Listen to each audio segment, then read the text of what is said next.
तीसरा सप्ताह सुरक्षा कवच के साथ संचार। अब आपने अंतरंग स्तर पर अपने उच्च स्व का अनुभव कर लिया है। आपने उससे सचेत रूप से संचार किया है। ज़रा सोचिए कि हम वर्षों तक एक कमरे में टिक टिक करती घड़ी से अनजान रह सकते हैं। फिर कभी अचानक हम उसे सुनते हैं। वह इतनी तेज लगती है कि हम कल्पना भी नहीं कर पाते कि हमने इसे कभी नहीं सुना। यही आपका अपने उच्च स्व के साथ अनुभव है।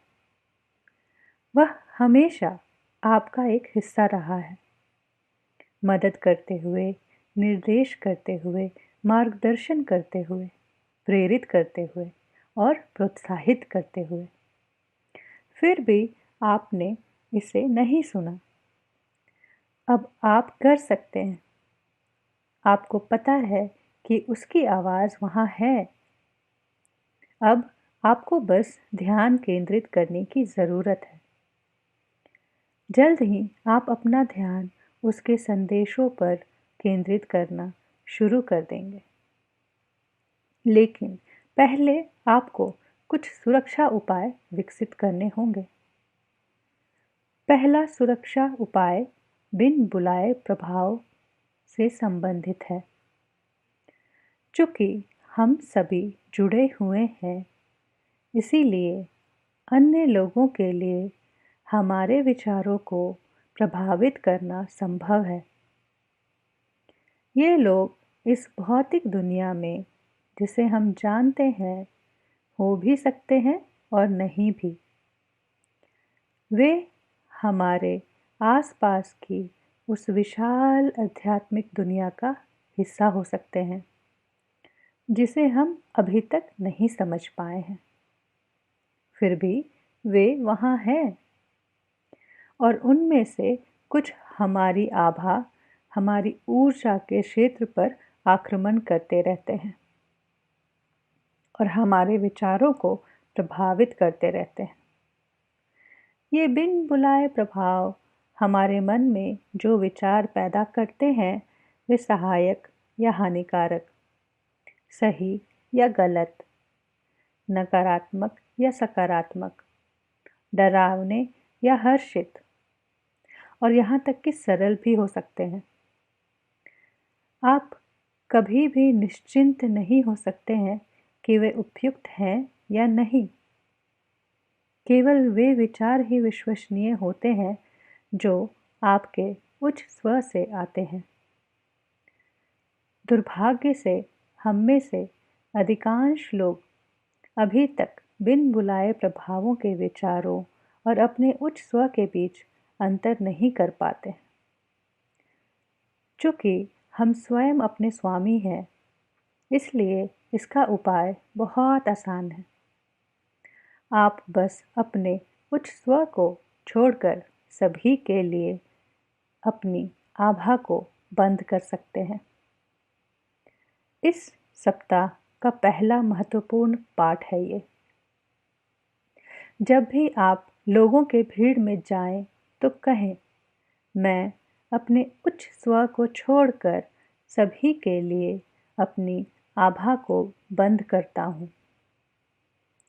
जब भी आपको लगे कि आप नकारात्मक माहौल में हैं, जैसे कि बीमारी, दुर्घटना या किसी परेशान व्यक्ति के पास, तब भी ऐसा करें।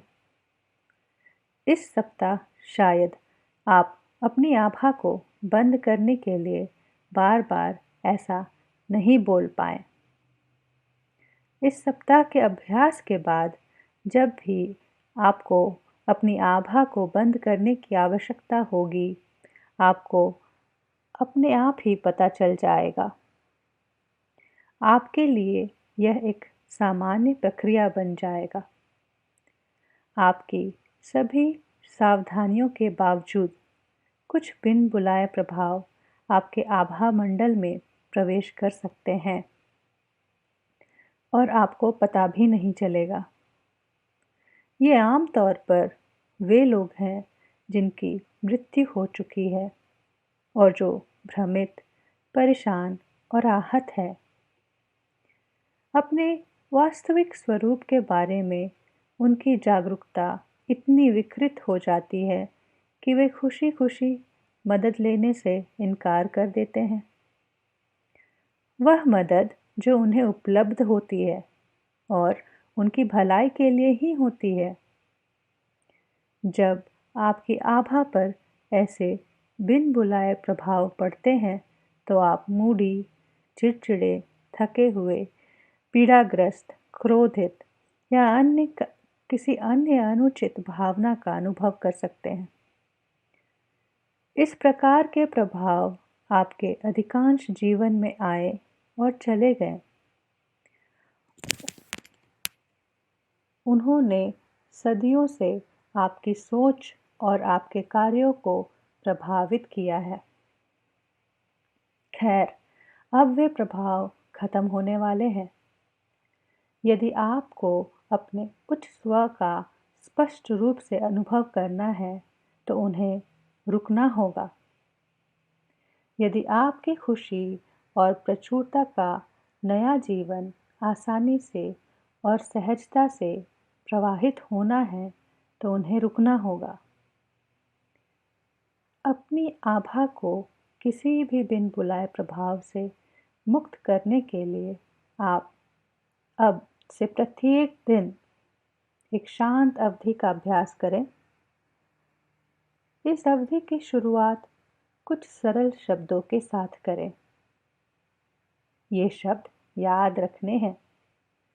शुरू में आपको शब्दों को पढ़ सकते हैं, लेकिन सप्ताह के अंत तक अपनी याददाश्त से उनके सार को कहने में सक्षम हो जाएंगे। निम्नलिखित शब्दों को पढ़ें। मैं अपनी आभा में आए हुए सभी बिन बुलाए प्रभावों को प्यार और प्रकाश भेजता हूँ। आप सभी पूर्ण और स्वस्थ हैं। आप में से प्रत्येक को प्रेम और प्रकाश के रूप में बनाया गया है और आप अभी भी प्रेम और प्रकाश हैं। अब आप में से प्रत्येक को कोई दर्द महसूस नहीं होता और आप डरते नहीं हैं। आप में से प्रत्येक के पास जाने के लिए एक आदर्श स्थान है और मैं अपने उच्च स्व उनका नाम से अब आपको वहां ले जाने के लिए आग्रह करता हूँ। आप में से प्रत्येक शांतिपूर्वक चले जाइए। इस सप्ताह एक और सुरक्षा का उपाय सीखेंगे। वह सुरक्षा आपको आपके उच्च स्व द्वारा किसी संकेत के रूप में दी जाएगी जिसे आप पहचान सकते हैं। यह संकेत आपको अपनी शांत अवधि के दौरान मिलनी चाहिए। वह संकेत सुरक्षा कवच की तरह सुनिश्चित करेगा कि वास्तव में आप अपने उच्च स्व के साथ संचार कर रहे हैं। जब आप अपनी आभा से किसी भी बिन बुलाए प्रभाव को साफ कर ले और अपने दिल और प्यार में स्थित हो जाएं, तो इस बारे में सोचें। मेरे प्रिय उच्च स्व, उनका नाम ले, कृपया अब मुझे अपना संकेत दे। किसी स्पष्ट भौतिक संकेत की प्रतीक्षा करें। यह सिर की या पूरे ऊपरी शरीर की या उंगलियों, बाहें या पैर की गति हो सकती है। इसीलिए बैठना महत्वपूर्ण है ताकि पूरा शरीर चलने के लिए स्वतंत्र हो।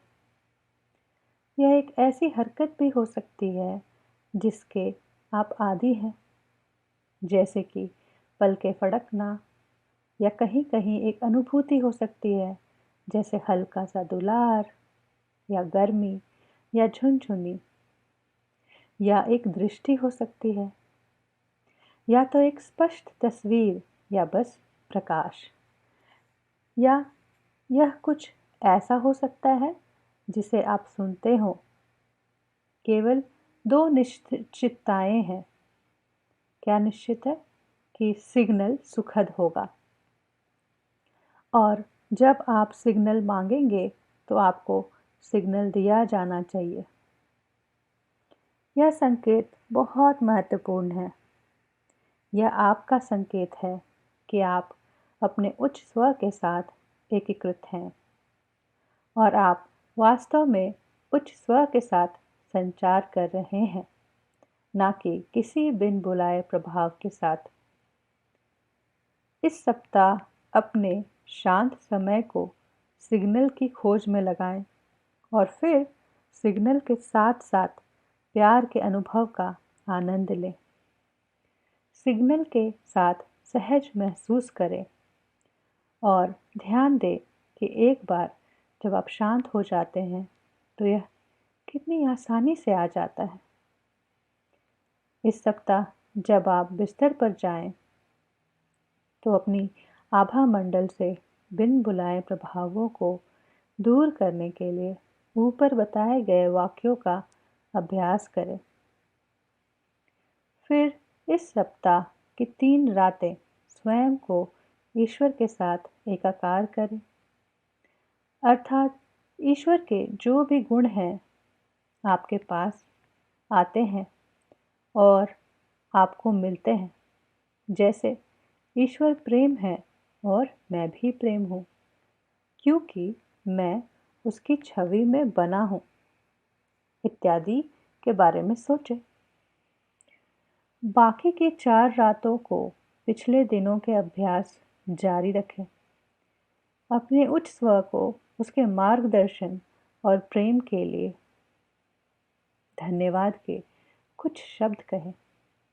फिर आप जिसे भी चुनें उस तक अपनी प्रेम की ऊर्जा संचारित करें। इस सप्ताह दिन के समय आप किसी को या किसी भी चीज़ को जब भी आपके मन में आए प्यार भेजना जारी रख सकते हैं।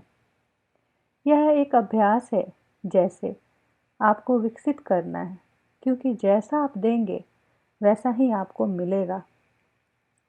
अपने विचारों में प्रेम का भाव प्रकट करें। जब यह आपके पास ऐसे माध्यम से वापस आए जिसकी आप कल्पना भी नहीं की थी, तो आश्चर्यचकित ना हो। यह है चैप्टर नंबर 3। Thank you.